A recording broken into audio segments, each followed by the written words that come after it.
ويقول المفكر الفرنسي لامارتين: محمد هو النبي الفيلسوف الخطيب المشرع المحارب قاهر الأهواء. وبالنظر لكل مقاييس العظمة البشرية أود أن أتساءل: هل هناك من هو أعظم من النبي محمد؟ أما الأديب الإنجليزي الشهير برنارد شو فيقول إن العالم أحوج ما يكون إلى رجل في تفكير محمد، هذا النبي الذي لو تولى أمر العالم اليوم لوفق في حل مشكلاتنا بما يؤمن السلام والسعادة التي يرنو البشر إليها.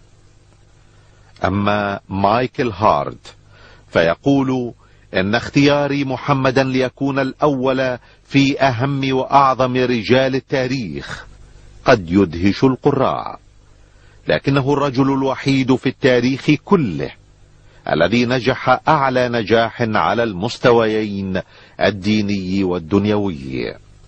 الزعيم الهندي المهاتما غاندي الذي يقول: بعد انتهائي من قراءة الجزء الثاني من حياة الرسول محمد وجدت نفسي بحاجة للتعرف أكثر على حياته العظيمة.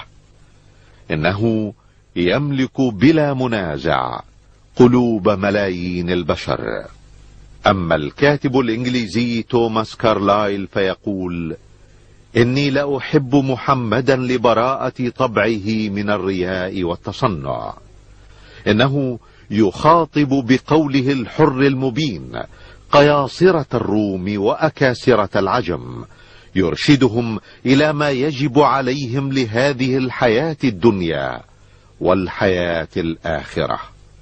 أما الأديب البريطاني جورج ويلز فيرى في محمد صلى الله عليه وسلم أعظم من أقام دولة للعدل والتسامح.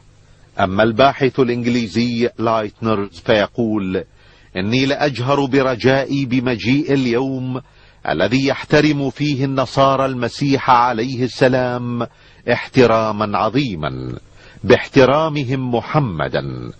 ولا ريب في أن المسيحي المعترف برسالة محمد صلى الله عليه وسلم وبالحق الذي جاء به هو المسيحي الصادق. ويرى الأديب الروسي الشهير تولستوي أن شريعة محمد ستسود العالم لانسجامها مع العقل والحكمة.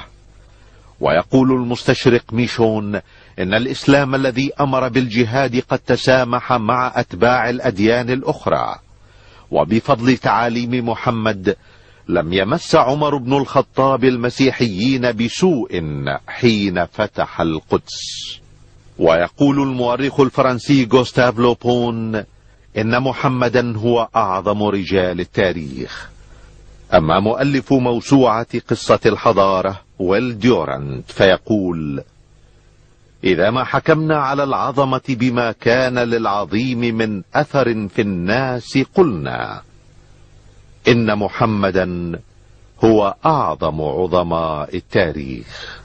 وصدق الله العظيم إذ يقول: وإنك لعلى خلق عظيم.